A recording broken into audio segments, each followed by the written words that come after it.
провода, ток по рукам, телефон на все голоса говорит пока. Пора.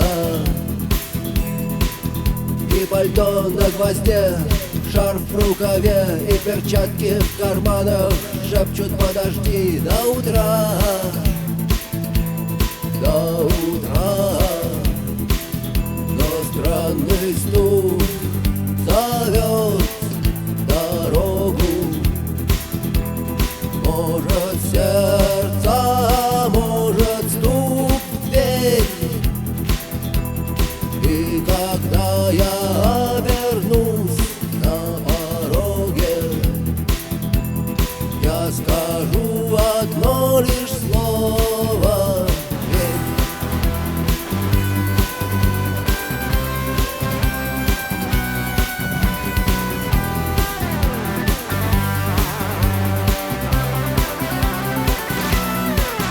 И опять на вокзал, и опять к поездам, и опять проводник выдаст белье и чай.